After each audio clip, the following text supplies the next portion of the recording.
자네트라고 하는 자매가 있었습니다.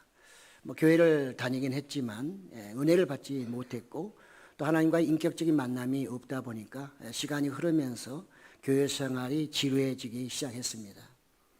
결국은 그래서 어느 날 교회를 떠나게 됐습니다. 오랫동안 이렇게 옆을 보았던 캐롤이라는 한 여성도가 있었습니다. 그가 떠나는 것에 대해서 몹시 안타까워하면서 늘 기도하는 마음을 가지고 그에게 또 격려의 편지, 위로의 편지, 사랑의 편지를 2년 반 동안 계속해서 보내줬습니다. 그렇지만 이 자네트라는 자매로부터는 어떤 회신도 받지 못했고 변화가 느껴지지 않았습니다. 그러나 2년 반 세월 동안에 이제 하나하나 쌓이고 쌓였는지 모르지만 결국은 2년 반 후에 그분이 다시 교회에 나와서 또 하나님을 만나게 됐고 신앙생활을 잘했다 하는 그런 예화가 있습니다. 오늘날 우리 주변에는 이 자네트 같은 그런 자매들 또 그런 사람들이 참 많죠. 그렇지만 또 캐롤과 같은 그런 사람이 또 적은 것이 오늘날 현실이기도 한 것 같습니다. 우리는 하나님의 사랑을 진정으로 안다고 하면 한 영혼, 잃어버린 한 영혼이 얼마나 소중한가 오늘 말씀을 통해서 우리가 다시 한번 또 생각해 보고자 합니다.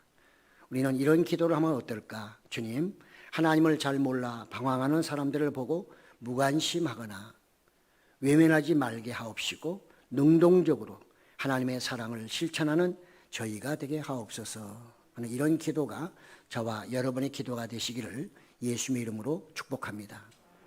오늘 말씀은 너무나 잘 아시는 말씀이죠. 이른 양의 비유 이렇게도 표현하기도 합니다. 이 말씀을 한마디로 정리하면 회개한 한 영혼이 그 영혼이 주는 기쁨이 의인 99명보다 낫다 하는 예수님의 말씀입니다. 얼핏 생각할 때는 이해가 안 갑니다. 그러면 예수님은 사람 많은 것보다도 한 사람이 훨씬 귀하다는 뜻인가? 그렇지는 않겠죠. 오늘 말씀을 한번 들어보시면서 나는 과연 어디에 속해 있나? 물론 여러분들은 전부 다 의인으로 생각하고 계실 것이고요. 또 의인이 돼야 되겠죠. 그러나 어떤 의인이 돼야 될 것인가? 오늘 말씀을 통해서 생각해 보는 귀한 시간 되기를 간절히 소망합니다. 오늘 말씀에 보면 유대인들이 아주 싫어하는 이 세리들 그리고 그들이 생각하는 죄인들, 이 죄인들이 있었는데요. 그 죄인들이 예수님의 말씀을 듣고서 따라오기 시작해서 함께 예수님 식사도 하고 그들과 이제 대화를 하는 식탁 교제를 나누는 것을 보게 됩니다. 그러니까 바리새인과 서기관들이 그것을 보면서 참 저거는 있을 수 없는 일이다. 자기들이 볼 때는 죄인들인데 그들과 함께 식사를 하고 그리고 스스로 또는 메시아 정말로 구세주라고 하는 그분 많은 사람들을 이렇게 몰고 다니는 그 나름대로 훌륭하다는 그 선생 그는 어찌해서 율법을 알면서도 모른 척하며 그런 죄인들과 저렇게 식탁에 교제를 나누나 하면서 굉장히 아주 신랄한 비판을 하게 되는 것이죠. 왜냐고 하면 이 서기관과 바리새인들에게 이 납비들이 있죠. 그들을 가르치는 성경의 학자들입니다. 또 오늘날 말하면 교사들이죠. 그들이 가르칠 때 어떻게 가르쳤느냐? 너희들은 악한 사람과 접촉하지도 말고 율법을 가르치지도 말라. 이렇게 그 납비들이 바리새인과 서기관들에게 가르쳤습니다. 그러니까 그들은 그거를 배웠기 때문에 그들의 규정에 의해서 어찌 보면 예수님이 그들과 함께 하기 때문에 예수님도 나쁜 사람으로 취급할 수밖에 없는 것이고 또 예수님에 대해서 강력하게 항의를 할 수밖에 없기도 합니다. 그 당시에 이 납비들, 이스라엘의 그 스승이라는 납비들은 천한 직업의 종사자들 또는 병약자들, 세리, 가난한 사람들 이들과는 아예 서로 교제를 나누질 않습니다. 식탁 교제는 말할 필요도 없는 것이고요. 아예 그 사람들하고는 상종을 하지 않는 게 납비들이었습니다. 그러니까 그들이 볼 때 예수님은 스승이라고 하는 사람인데 어떻게 해서 저 사람은 저렇게 율법을 어기고 그들하고 정반대로 나가나. 그러니까 예수님과 어울릴 수 없었고 예수님에 대해서 아주 통렬한 비난을 할 수밖에 없었음을 우리는 알 수가 있는 것입니다. 그래서 예수님은 그들의 그 잘못된 교리, 잘못된 신앙에 대해서 이제 100마리 양의 비유를 통해서 교훈하고 있음을 볼 수가 있습니다. 당시에는 보통 한 가정이 한 또 목자가 20에서 한 200마리 정도를 기르고 있었다고 합니다. 그러니까 예수님은 중간쯤 되는 100마리를 하나 예를 들은 것이죠. 그래서 100마리가 있다. 한 사람 목자에게 100마리를 이게 그가 치우고 있는데, 만약에 이제 저녁에 보통 이제 양이 방목하다가 다 저녁에는 다 모으거든요. 왜냐하면 다 불러서 우리를 만듭니다. 여러분 아마 이런 그 다큐멘터리 보면 오늘날도 이렇게 산악지대에서 양을 키우는 사람들 보면요, 저녁이 되면 다 정말 그 모아가지고 이렇게 담을 치는데, 어떤 때 돌로 좀 쌓기도 하고요. 나름대로 해서 정말 그 짐승들로부터 보호를 받도록 하는 게 목자죠. 그 시간대가 되면 이제 숫자를 세볼 거 아닙니까? 그런데 한 마리가 만약에 없다, 한 마리 잃어버렸다 그러면 그 목자는 즉시로 그 양을 찾아 나서야 하는 거죠. 왜냐하면 그 유대 지역에는 풀도 많지 않을 뿐만 아니라 또 가파른 계곡도 많고, 그렇기 때문에 그대로 방치하게 되면 그들은 그야말로 낭떠러지 떨어질 수도 있고요, 아니면은 다른 짐승들에 의해서 먹힐 수가 있기 때문에 목자는 금방 그걸 발견하는 순간에 나머지 양들은 우리에 놔두고, 우리는 그냥 들에 놔둔다고 하니까 어디 그냥 아무데나 방치하고 가는 건데 그게 아니고요. 실제로 의미는 나름대로 그 99마리는 이렇게 어떤 정해진 우리 안에 넣어놓고 이제 찾으러 가는 거죠. 그래서 그들은 이제 이렇게 잃어버린 양을 위해서 열심히 찾아다니는 목자들이라는 것을 알 수가 있고요. 실제로 이제 또 이 유대인들 중에는 이제 마을에서 한 두세 명의 그 목자들이 공동으로 양을 또 치우기도 했답니다. 그래서 이제 한 마리를 만약에 이렇게 뒤늦게 잃어버리면 그 중에 한 목자가 나서서 찾으러 나간다고 그래요. 그래서 뭐 찾을 때까지 그냥 열심히 헤매고 다니면서 양을 찾게 되는데요. 때로는 이제 양이 죽을 수도 있잖아요. 그러면 양의 털을 가져오든지 아니면 양의 뼈를 갖고 와서 그 나머지 목자들이나 또 주인에게 이 양이 이렇게 죽었다는 것을 입증을 시켜야 된다고 합니다. 그러니까 양 한 마리를 그들이 관리하는데도 대단히 신경을 많이 썼다. 목자의 사랑과 그 철저한 관리, 이것을 예수님이 말씀하고 있는 것이죠. 그래서 그들은 이제 양을 찾게 되면 양에 대한 어떤 양이 그냥 도망가고 뭐에 대해서 막 자기가 막 쫓아다니면 얼마나 힘들었겠어요. 그래서 막 양을 때리고 막 해야 되는데 양을 때리긴커녕 오히려 너무 찾음에 대한 기쁨 때문에 어깨에 메고, 양이 피곤할까 봐 어깨에 메고 와서 정말 신나게 와서 이제 잔치를 벌인다. 이렇게 예수님은 말씀하고 있습니다. 이처럼 한 마리의 양 나름대로는 이렇게 큰 가치를 주인에게 갖고 있음을 우리는 알 수가 있는 것이죠. 그래서 이 정말 동네 사람들 그 한 마리 값이 얼마인지 모르지만 아마 잔치하게 되면 이 한 마리보다 비용이 훨씬 많이 들어갈 겁니다. 그러나 목자는 그 한 마리 그것이 중요한 게 아니라 찾았다고 하는 그 기쁨 때문에, 또 자기가 그 사명을 잘 감당했다고 하는 그 기쁨 때문에 친구와 동네 사람 다 초청해서 함께 찾은 양에 대한 기쁨을 전체를 누린다, 이렇게 말씀하고 있습니다. 그러니까 예수님 오신 목적이 바로 이런 양을 찾으러 오셨다는 것이죠. 우리는 이 뒤에 보면 이제 그 유명한 탕자의 비유가 또 나오죠. 탕자도 보면 정말 아버지가 살아계신데 유산 달라고 하는 것은 그는 정말 오늘날 말하면 싸가지 없는 자식이죠. 있을 수가 없는 거죠. 그럼에도 불구하고 아버지는 그 아들에게 일정한 어떤 상속분을 주잖아요. 그 가서 뭐 외국에 가서 실컷 놀다 다 탕진하고 돌아올 때 그 아버지는 그 아들이 잃어버린 엄청난 재산, 그것에 탓하지 않습니다. 예수님이 하시고자 하는 말씀은 뭐냐? 잃어버린 것보다는 찾음에 대한 기쁨이라는 거죠. 아들을 통해서 재산을 많이 잊어버렸지만 그게 중요한 게 아니고 이 아들이 다시 돌아왔기 때문에 그 돌아온 아들을 찾은 기쁨, 죽은 줄 알았는데 살아서 돌아온 그 아들을 보는 아버지의 기쁨 때문에 아버지도 역시 또 잔치를 벌이잖아요. 오늘 99마리 중에 100마리 중에 잃어버린 이 한 마리에 대한 예수님의 비유도 마찬가지입니다. 있는 그 양도 중요하지만 잃어버렸다가 다시 찾은 그 양에 대한 그 사랑, 목자의 정말 그 마음을 아주 분명하게 보여주고 있다고 볼 수가 있는 것이죠. 그래서 예수님은 이 땅에 정말 이 잃어버린 양을 찾으러 오셨기 때문에, 그래서 구약의 에스겔 34장 23절에 보면 내가 한 목자를 그들 위에 세워 먹이게 하리니 그는 내 종 다윗이라. 그가 그들을 먹이고 그들의 목자가 될지라. 그 다윗은 진정한 어떤 역사 속에 있는 다윗이 아니라 다윗을 통해서 예수 그리스도의 사역을 우리에게 보여주고 있다, 이렇게 볼 수가 있습니다. 그렇기 때문에 예수님은 내가 의인을 부르러 온 게 아니라 죄인을 부르러 왔다, 마태복음 9장 13절에 그렇게 말씀하고 있습니다. 어찌 보면 무리를 떠난 이 한 마리가 죄인이죠. 99마리는 무리를 떠나지 않고 주인의 말에 잘 순종했기 때문에 의인이라고도 볼 수가 있을 것입니다. 그렇지만 우리는 이 99마리를 잠깐 생각해 봐야 됩니다.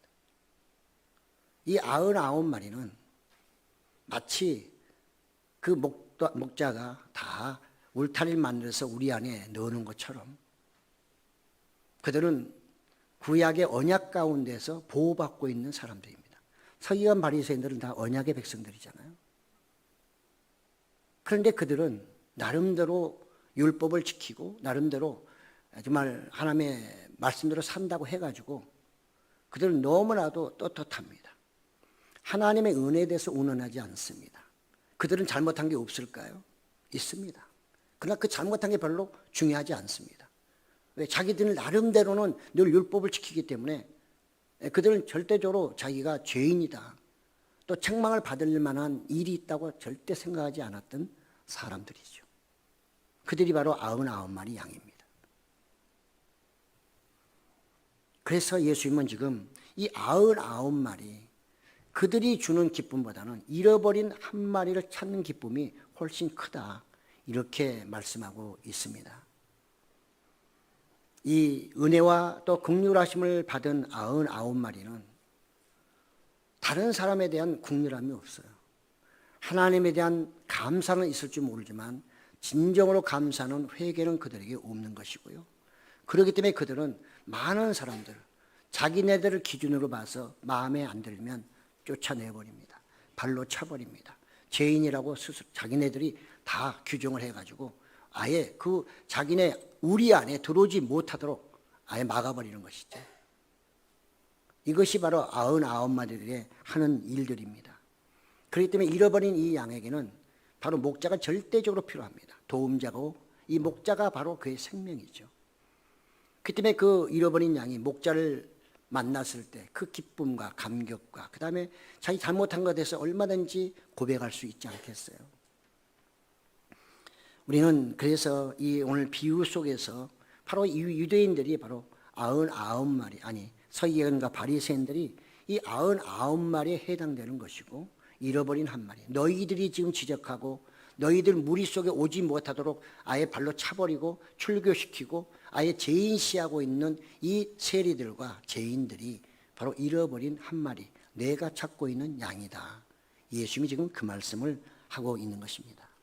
그래서 누가복음 15장 7절 오늘 말씀 마지막 절에 보면 내가 너희에게 이루는 이와 같이 죄인 한 사람이 회개하면 하늘에서는 회개할 것이 없는 의인 99으로 말미암아 기뻐하는 것보다 더하리라. 이거는 천국에 있는 99마리가 아닙니다. 이건 천국에 들어간 사람들이 아니고요, 스스로가 천국에 들어갈 것이라고 생각하는 의인들, 회개하지 않는 그 사람들입니다. 그래서 여기서 하늘에서는 그 말은 하나님께서는 이렇게 볼 수가 있는 거죠. 유대인들은 종종 이 하나님을 부를 수가 없었기 때문에 하나님 대신 하늘이라는 표현을 자주 썼습니다. 그런 의미에서 하늘에서는, 이것을 오늘 본문에서는 하나님께서는 회개할 것이 없다고 하는 너희 같은 사람들, 너희가 천국에 들어갈 줄 알고 굳게 믿고 있는데 너희가 주는 기쁨보다는 죄인이라고 고백하는 저 한 사람이 돌아올 때 하나님은 훨씬 기뻐하신다, 이렇게 말씀하고 있는 것입니다. 그렇습니다. 그래서 요한복음 3장 16절 하나님이 세상을 이처럼 사랑하사 독생자를 주셨으니 이는 그를 믿는 자마다 멸망하지 않고 영생을 얻게 하려 하심이라. 수많은 유대 지도자들이 있었지만 예수님을 믿는 사람은 많지 않았습니다. 종교 지도자 중에서는 극소수였고요, 대부분 무리들이 믿었으나 그들도 결국은 이 메시아를 잘못 알았기 때문에 예수님을 떠나버리고 말았지요.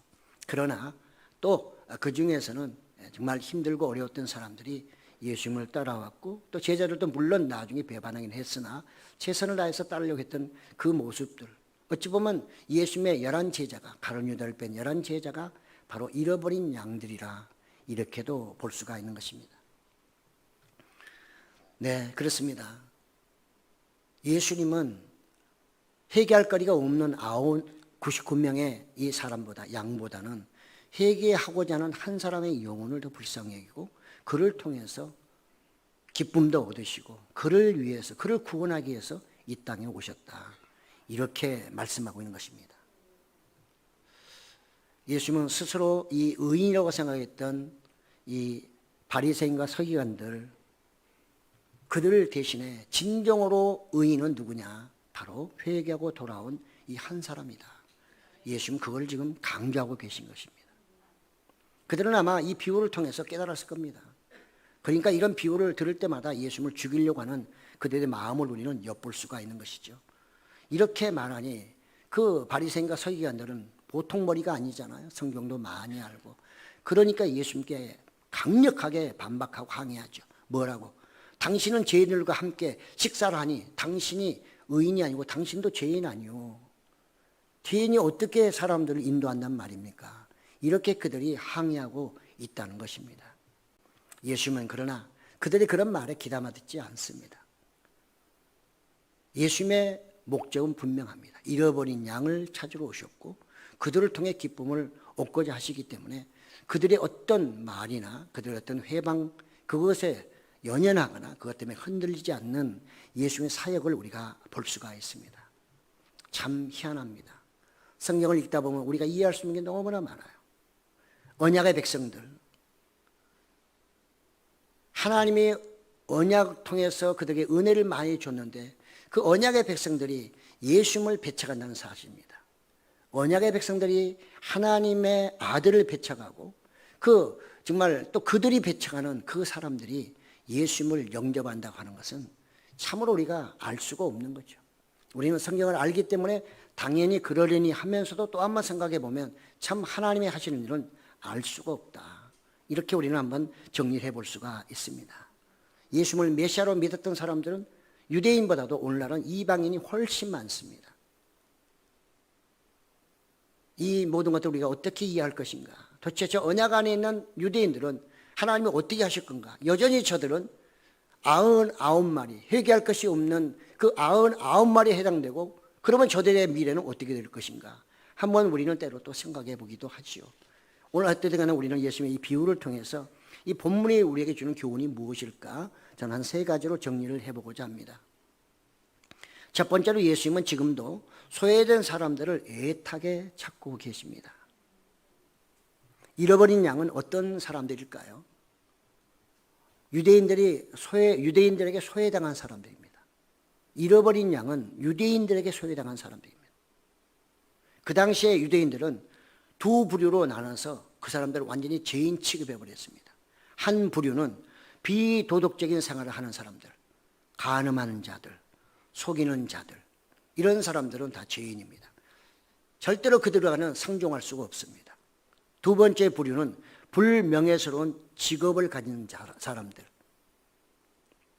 그게 바로 세리였고 목자도 거기에 해당됩니다. 행상인들, 길에서 물건 파는 사람들도 거기에 해당합니다. 피역공들, 가죽을 만지는 사람들, 이 사람들은 다 죄인들입니다. 그 직업을 가졌기 때문에 무조건 죄인이에요. 이유가 없습니다.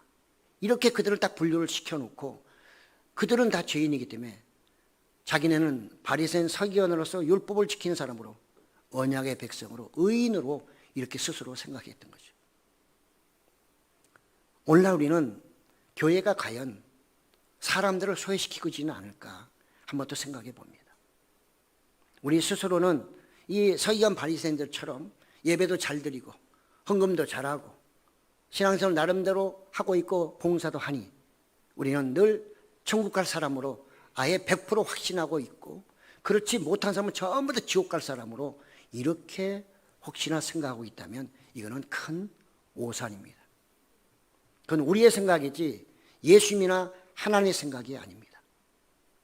하나님의 사랑은 이미 우리에게 임했고 것이고 임한 것이고, 그렇지만 아직도 빛을 보지 못하고 깨닫지 못하는 저 밖의 사람들, 내 가정에 믿지 않는 사람을 포함하여 믿지 않는 모든 사람들이 다 우리로부터, 어찌 보면 교회로부터 소외당한 사람일 수도 있는 것입니다. 우리는 믿지 않는 사람에 대해서 일단은 기본적으로 뭐합니까? 저 사람은 지옥 갈 사람, 아니면 저 사람은 구원받지 못할 사람 해서 우리 스스로도 모르게 나눠버립니다. 그렇지만 이것은 어찌 보면 예수님의 눈에는 바로 그들이 잃어버린 양이 될 수 있는 것이고, 예수님이 이 땅에 오신 목적은 바로 그들을 찾기 위해서 오셨는지도 모르는 것입니다. 오늘날 우리 교회들이 이런 의식을 가지고 살아야 합니다. 이제 앞으로 한국교회가 사는 것은요, 말씀의 깊이가 더해져야 하는 것입니다. 말씀의 깊이가 더해져야 은혜도 더하는 것입니다. 말씀을 조금 하는데 어떻게 은혜가 많이 임하겠어요? 여러분, 우물을 조금 파가지고 거기서 샘물 좋은 물 나오기를 바라는 사람은 한 사람도 없습니다. 마찬가지로 하나님의 말씀도 깊이 알면 알수록 거기에서 생수의 강물이 흐르는 것입니다. 조금 알고 신앙생활하면 아는 게 별로 없기 때문에 죄를 지어도 지었는지 안 지었는지 모르는 거죠. 당시에 바리새인 서기관들, 그들도 스스로는 유대인 중에 유대인이고 율법을 가장 잘 지키고 가장 거룩한 사람들이라고 스스로 자평했던 사람들입니다. 그걸 갖고 살았던 자부심이 강한 사람들이었습니다. 그러나 예수님의 눈에 볼 때는 그들은 그야말로 형편없는, 그들이 버림받아야 될 그런 사람들이라는 사실을 예수님은 지적하고 있거든요. 오늘날 우리 한국교회도 우리 스스로도 한 번 정도는 이런 말씀을 생각하면서 나는 그동안에 어떻게 살아오고 있나, 나는 그들에 대해서 어떤 자세로 그들을 대하고 있는지 한번 생각해 봐야 한다는 것이죠. 5월달은 가정의 달입니다. 특히 우리는 믿지 않는 내 식구들, 믿지 않는 내 주변에 많은 친척들, 이런 사람을 볼 때마다, 특히 또 막 제사를 강요하는 이런 사람들 볼 때 절대로 저주하시면 안 됩니다.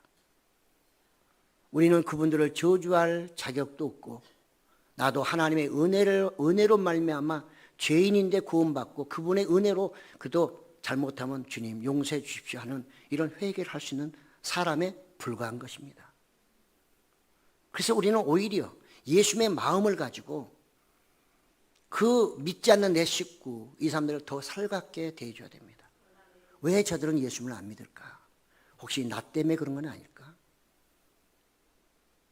그런 어떤 상처가 있다면 그걸 좀 유심히 살펴보고 그 상처를 좀 씻겨주기도 하고, 또 조금가 나을 수 있는 약도 좀 사다 주기도 하고 하면서 살갑게 대해줘야 한다는 것이죠. 예수님은 바로 그런 잃어버린 양들, 서기관 바리새인들 가장 믿음이 좋다는 99명이 버렸던 그 한 마리 양이자 그 죄인들을 향해서 오셨고, 그들을 만나시며 그들과 식탁 교제를 통해서 그들의 마음을 변화시켰거든요. 그들이 예수님을 그 당시에는 믿었던 것입니다. 한국교회가 열심히 신앙생활을 했고 많은 교회들, 대형교회가 많이 세워졌지만 뒤돌아본다면 우리는 지나치게 세상 사람에 대해서 제약시하지는 않았는지, 우리에게 그들을 구원해야 될 사명이 있고 복음을 전해야 될 사명이 있음에도 불구하고 바리새인 서기관처럼 아예 울타리 딱 쳐놓고 너희는 죄이니까 얼씬도 하지 마라, 이렇게 하지는 않았나 생각해 봐야 됩니다. 그런 부분이 전혀 없다고 말할 수는 없을 것입니다. 우리는 예수님이 오셔서 심판하실 때까지 그 어떤 누구에 대해서도 우리가 갖고 있는 이 계명과 교회라고 하는 울타리 이 안으로 못 들어오게 막거나 그들을 율법으로 계명으로 판단할 수는 없는 것입니다. 금요일날 오신 분들은 아마 안홍기 목사님 간증을 들어보셨을 겁니다. 저희 교회에서는 그 간증을 뺐지만 그분도 옛날에 주목회나 쓰던 분이고 나중에 사업을 해서 돈을 많이 벌었는데 어느 날 갑자기 그 모든 걸 다 내려놓고 중국 선교사로 간다고 하니까 주변의 사람들이 전부 다 손가락질했습니다. 아니 저런 인간이 무슨 선교사야. 야 네가 선교사 간다고? 말도 안 돼. 당신 같은 사람이 어떻게 그 악한 옛날에 주먹 쓰던 사람이 어떻게 선교사 간다는 거야. 그거 다 뿌리치고 갔는데 오늘날 어떻습니까? 교정사역에서 엄청난 사역을 하고 있잖아요. 잃어버린 양이었습니다.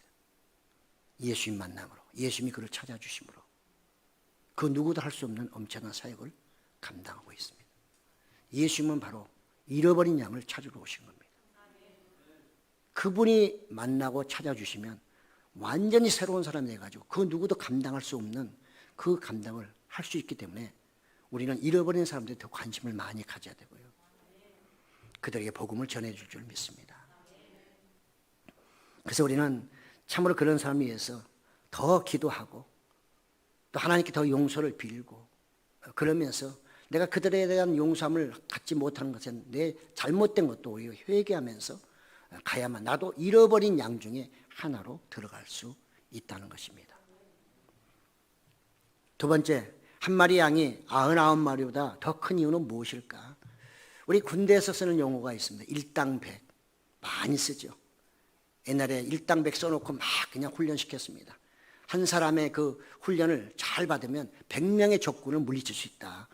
또 그렇게 해야 된다 해서 일당백이라는 표현을 많이 썼죠. 용감한 군인이 되고 능력 있는 군인이 되라. 오늘 99대 1의 비유에서도 바로 그렇습니다. 잃어버린 한 마리가 없을 때, 그 한 마리를 잃어버렸을 때 99마리는 절대적으로 주인의 마음을 기쁘게 할 수가 없는 것입니다. 찾으러 갔는데 잃어버렸어요. 그런데 뼈도 보이지 않고 털도 보이지 않습니다. 도대체 어디 있는지 알 수가 없어요.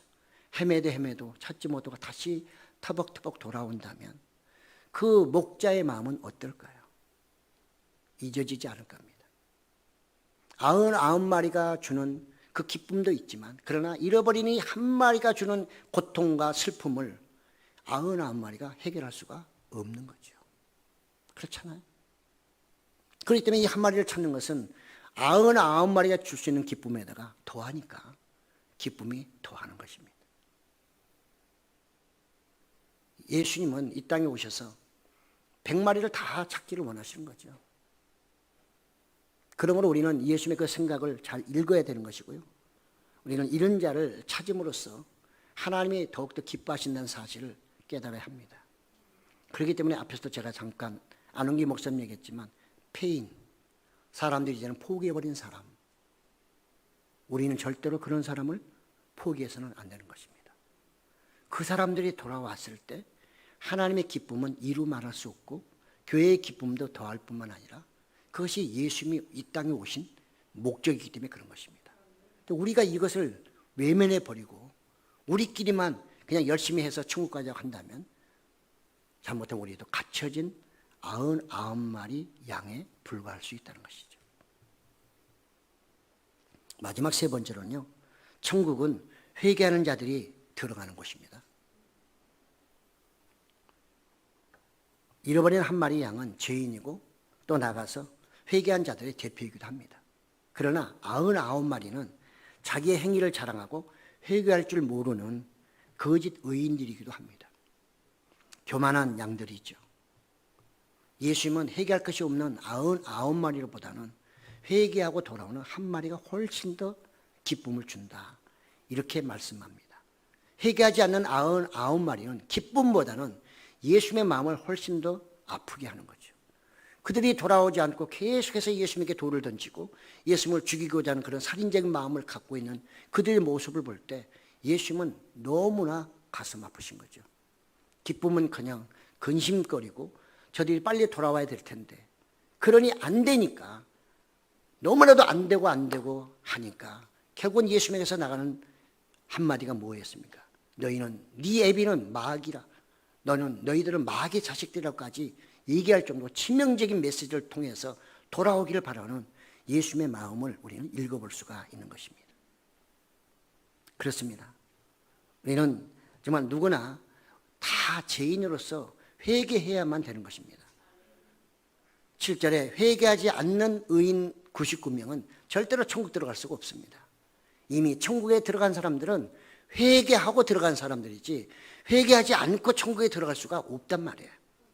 예. 그래서 예수님도 이 땅에 오셔서 하신 말씀이 뭡니까? 회개하라, 천국이 가까이 왔느니라. 회개는 우리가 천국 가는 너무너무나 중요한 관문입니다.